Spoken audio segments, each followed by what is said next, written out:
Today I'll be reading the seventh book in the Left Behind series.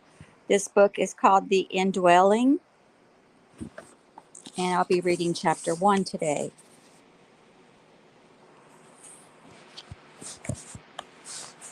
Buck braced himself with his elbow crooked around a scaffolding pole. Thousands of panicked people fleeing the scene had, like him, started and involuntarily turned away from the deafening gunshot. It had come from perhaps 100 feet to Buck's right and was so loud he would not have been surprised if even those at the back of the throng of some 2 million had heard it plainly. He was no expert, but to Buck it had sounded like a high-powered rifle. The only weapon smaller that had emitted such a report was the ugly handgun Carpathia had used to destroy the skulls of Moshe and Eli 3 days before. Actually, the sounds were eerily similar. Had Carpathia's own weapon been fired? Might someone on his own staff have targeted him? The lectern had shattered loudly as well, like a tree branch split by lightning, and the gigantic backdrop sailing into the distance.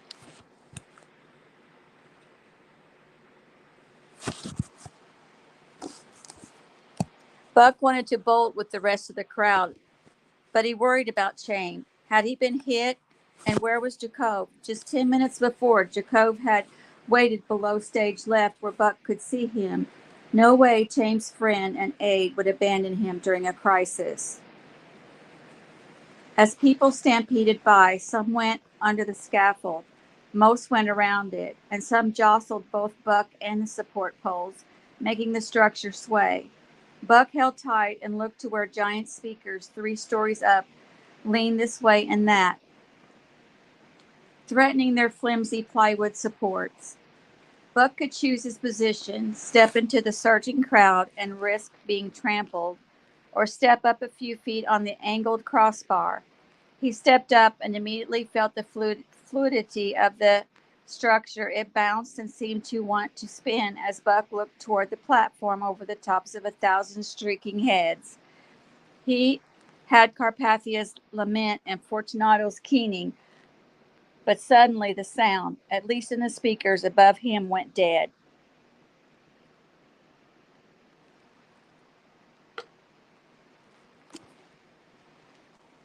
Buck glanced up just in time to see a 10-foot square speaker box tumble from the top. "Look out," he shrieked to the crowd, but no one heard or noticed. He looked up again to be sure he was out of the way. The box snapped its umbilicals like strings, which redirected its path some 15 feet away from the tower. Buck watched in horror as a woman was crushed beneath it, and several other men and women were staggered. A man tried to drag the victim from beneath the speaker, but the crowd behind him never slowed. Suddenly, the running mass became a cauldron of humanity, trampling each other in their desperation to get free of the carnage. Buck could not help. The entire scaffolding was pivoting, and he felt himself swing left. He hung on. Now daring to drop to the torrent of screaming bodies, he caught sight of Jacob at last, trying to make his way up the side steps to the platform, where Carpathia's security detail brandished Uzis. A helicopter attempted to land near the stage, but had to wait until the crowd cleared. Chaim sat motionless in his chair, facing to Buck's right, away from Carpathia and Fortunato. He appeared stiff, his head cocked and rigid, as if unable to move. If he had not been shot, Buck wondered if he'd had another stroke, or worse, a heart attack. He knew if Jacob could get to him, he would protect Chaim and get him somewhere safe. Buck tried to keep an eye on Jacob while Fortunato waved at the helicopters, pleading with one to land and get Carpathia out of there. Jacob finally broke free and sprinted up the steps, only to be dealt a blow from the butt end of an Uzi that knocked him off his feet and into the crowd. The impact snapped Jacob's head back so violently that Buck was certain he was unconscious and unable to protect himself from trampling. Buck leaped off the scaffold and into the fray, fighting his way toward Jacob. He moved around the fallen speaker, box and felt the sticky blood underfoot. As Buck neared where he thought Jacob should be, he took one more look at the platform before the angle would obscure his view. James' chair was moving. He was headed full speed toward the back of the platform. Had he leaned against the joystick? Was he out of control? If he didn't stop or turn, he would pitch 12 feet to the pavement and certain death. His head was still cocked, his body stiff. Buck reached Jacob, who lay sprayed. His head awkwardly flopped to one side, eyes staring, limbs limp. A sob worked its way to Buck's throat as he elbowed staggerly out of the way and knelt to put a thumb and forefinger to Jacob's throat. No pulse. Buck wanted to drag the body from the scene, but feared he would be recognized despite his extensive facial scars. There was nothing he could do for Jacob. But what about Chaim? Buck sprinted left around the platform and skated to a stop at the back corner from where he could see Chaim's wheelchair crumbled on the ground, backstage center. The heavy batteries had broken open and lay 20 feet from the chair, which had one wheel bent almost in half, seat pad missing, and a footrest broken off. Was Buck about to find another friend dead? He loped to the mangled chair and searched the area, including under the platform. Besides splinters from what he was sure had been the lectern, he found nothing. How could Seamus survive this? Many of the world rulers had scrambled off the back of the stage, certainly having to turn and hang from the edge first to avoid serious injury. Even then, many would have had to have suffered sprained or broken ankles. But an elderly stroke victim riding in a metal chair 12 feet to concrete, Buck feared Chaim could not have survived. But who would have carried him off? A chopper landed on the other side of the platform, and medical personnel rushed the stage. The security detail fanned out and began descending the stairs to clear the area. 4 emergency medical technicians crowded around Carpathia and Fortunato while others attended the trampled and the crushed, including the woman beneath the speaker box. Jacob was lifted into a body bag. Buck nearly wept at having to leave his brother that way, yet he knew Jacob was in heaven. He ran to catch up with the crowd, now spilling into the streets. Buck knew Jacob was dead. From the wound at the back of Carpathia's head, he assumed Nikolai was dead, or soon would be. And he had to assume Chaim was dead too. Buck longed for the end of all this and the glorious appearing of Christ, but that was still another 3.5 years off. Rayford felt a fool running with the crowd, the hem of his robe in his hands to keep from tripping. He had dropped the saber and its box and wanted to use his arms for more speed, but he had to run like a woman in a long skirt. Adrenaline carried him because he felt fast as ever. Regardless, Rayford really wanted to shed the robe and turban, but the last thing he needed just then was to look like a Westerner. Had he murdered Carpathia? He had tried to, intended to, but couldn't pull the trigger. Then, when he was bumped and the gun went off, he couldn't imagine he'd been lucky enough to find his target. Could the bullet have ricocheted off the lectern and into Carpathia? Could it also have passed through him and taken out the backdrop? It didn't seem possible. If he had killed the potentate, there was certainly no satisfaction in it, no relief or sense of accomplishment. As he hurried along, the screams and moans of Carpathia's faithful all around him, Rayford felt he was running from a prison of his own making.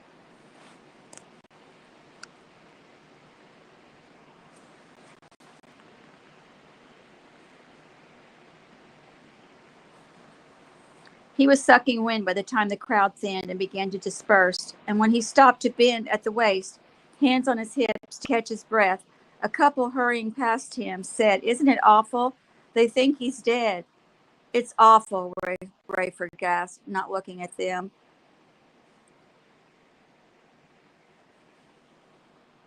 Assuming TV cameras had caught everything, especially him with the gun raised, as soon as he was away from the busy streets, he shed the garb and stuffed it in a trash barrel.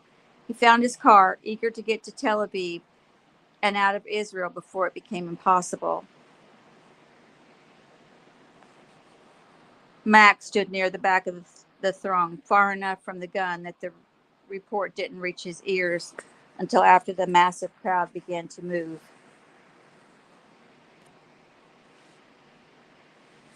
While others near him shrieked and gasped and fled to know what was going on, he kept his eyes on the stage, relief washing over him, so he would not have to sacrifice himself and Abdullah to be sure Carpathia was dead.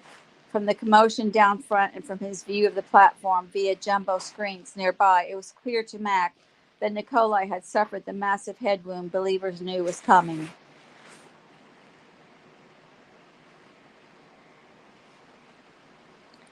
Ever the professional, Mac knew what would be expected of him. He slid his cell phone from his jacket and dialed the Tel Aviv tower.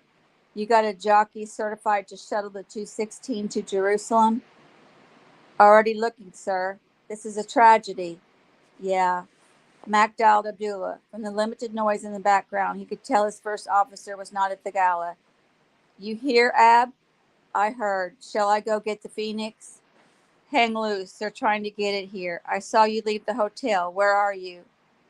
Dr. Peters, I suppose I'll look suspicious finishing my meal when the big boss is dying and everyone else has run into the streets looking for a TV. Stick it in your pocket, and if you don't hear from me, meet me at Jerusalem Airport in an hour. Mac made his way to the front of the plaza as the place emptied in a frenzy. He flashed his ID when necessary, and by the time he reached the platform, it was clear Carpathia was in the final throes of life. His wrists were drawn up under his chin, eyes shut tight and bleeding, blood trickling also from his ears and mouth, and his legs shook violently, toes pointed, knees locked. Oh, he's gone, Leon wailed. Someone do something. The 4 emergency medical technicians, portable monitors beeping, knelt over Carpathia.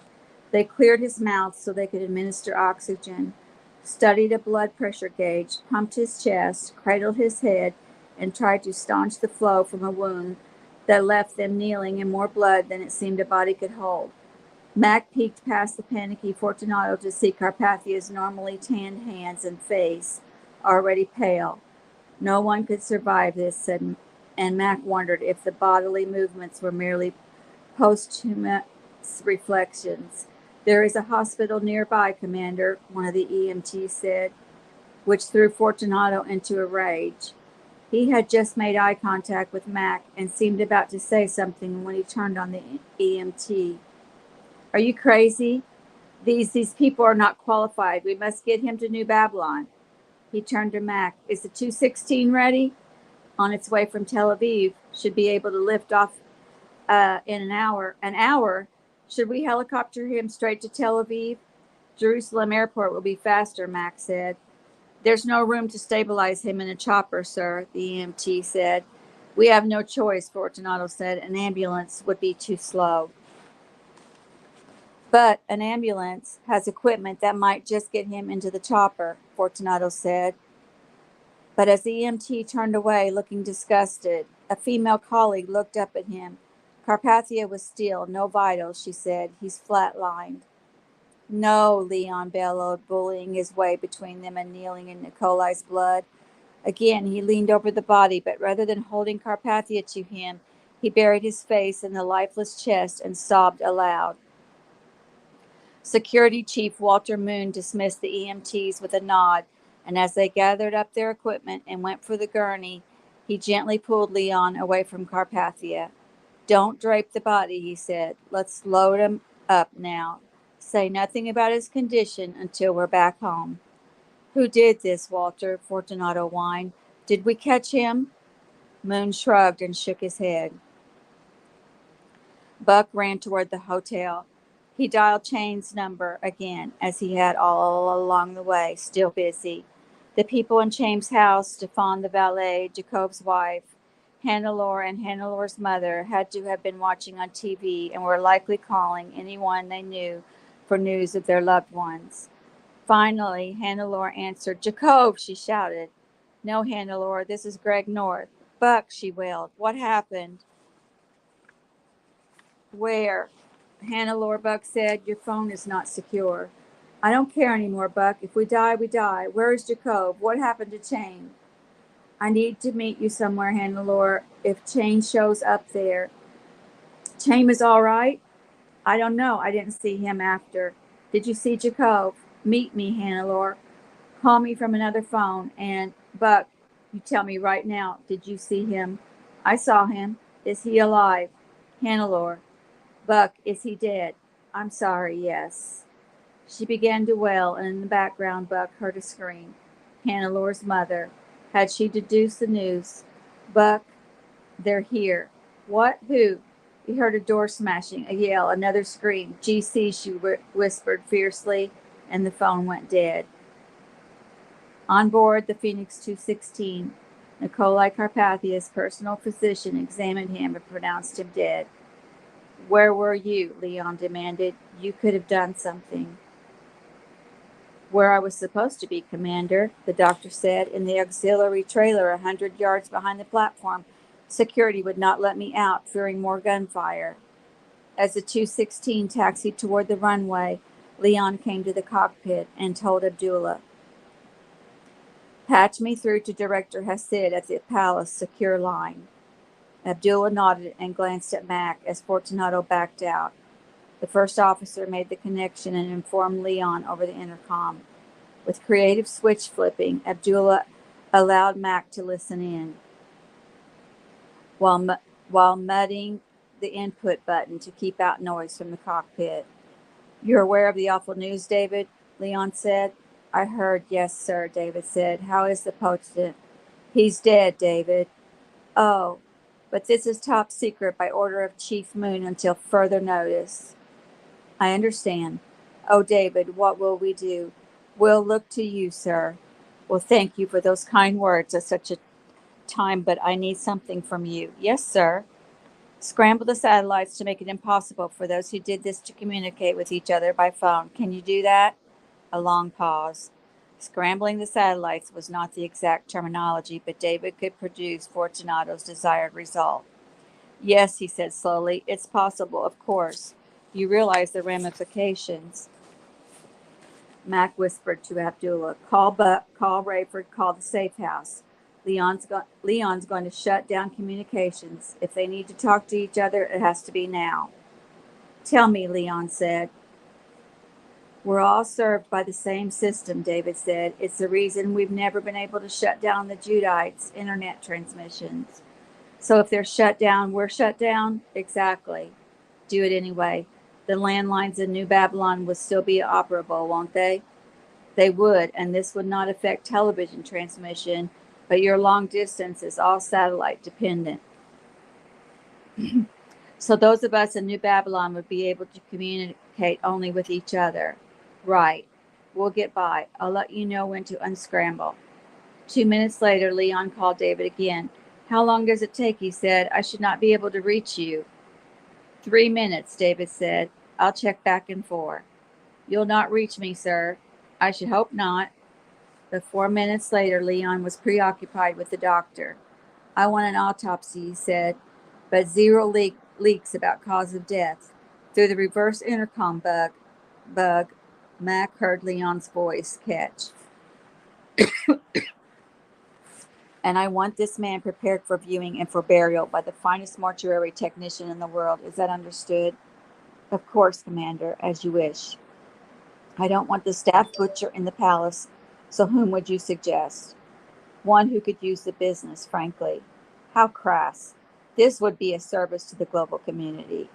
But surely you're prepared to reimburse. Of course, but not if money is the primary concern. It's not, Commander. I simply know that Dr. Eikenberry's mortuary has been decimated.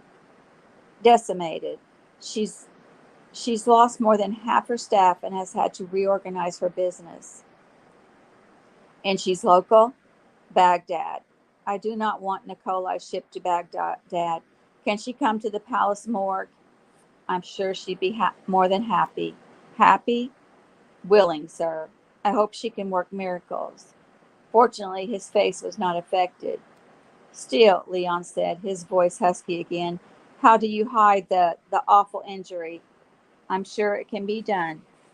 He must look perfect, dignified. The whole world will mourn him. I'll call her now. Yes, please try. I'd like to know whether you're able to get through. But he was not able. Global telephone communications were off the air, and Abdullah, too, had failed to reach anyone. Mac was about to shut off the intercom bug when he heard Leon take a huge breath and let it out. Doctor, he said, can your mortician, Dr. Eikenberry? Right. Can she do a cast of the potent's body? A cast. You know, some sort of plaster or plastic or something that would preserve his exact dimensions and features? The doctor hesitated. Well, he said finally, death masks are nothing new. A whole corpse would be quite an undertaking, pardon the expression, but it could be done. Another pause. I should think the body would have to be dipped. The palace morgue has a large enough tank. It could be done then? Anything can be done, Excellency. I'm sorry, I mean, Commander. Fortunato cleared his throat. Yes, please, Doctor.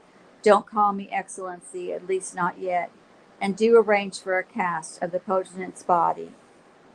And that is the end of chapter 1. And next I'll be reading chapter 2. Thank you for joining me and have a wonderful day.